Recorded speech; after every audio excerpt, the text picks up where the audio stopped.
144 વર્ષ પછી એક એવો સંયોગ, જે સંયોગ આસ્થાની ડૂબકીનો.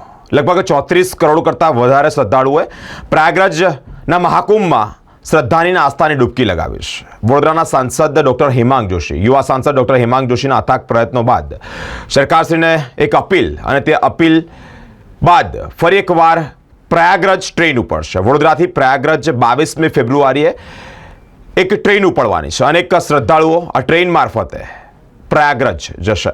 144 વર્ષ બાદ દેશની ધાર્મિક નગરી પ્રયાગરાજમાં ફરી મહાકુંભનું આયોજન કરવામાં આવ્યું છે. મહાકુંભ માટે દેશ વિદેશથી ભક્તોનો પ્રવાહ અવિરત પ્રયાગરાજ તરફ ઉમટી રહ્યો છે. પ્રયાગરાજમાં ત્રિવેણી સંગમ ખાતે પવિત્ર મહાકુંભમાં સ્નાન કરી આસ્થાની ડૂબકી લગાવવામાં ભક્તોનો મહાસાગર ઉમટી પડ્યો છે. અત્યાર સુધીમાં લગભગ 35 કરોડથી વધુ શ્રદ્ધાળુઓએ કુંભમાં પવિત્ર સ્નાન કર્યું છે.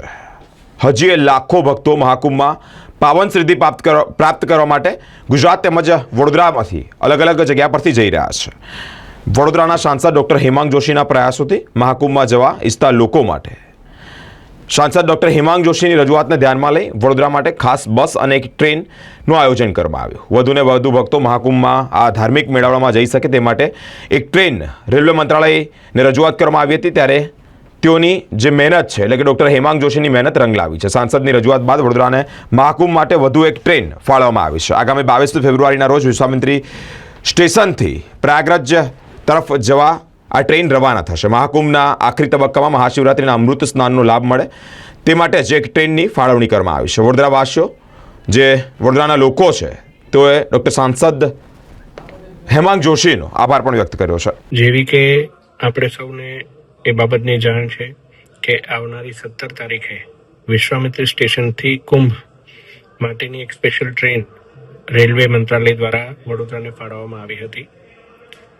આના જ ઉપલક્ષમાં હજુ એક ટ્રેન માટેની જ્યારે આપણા દ્વારા માંગણી કરવામાં આવી, ત્યારે મને આજે આપ સૌને જણાવતા હર્ષની લાગણી થાય છે કે વડોદરાને બીજી એક ટ્રેન, કુંભ માટેની સ્પેશિયલ ટ્રેન મળી છે.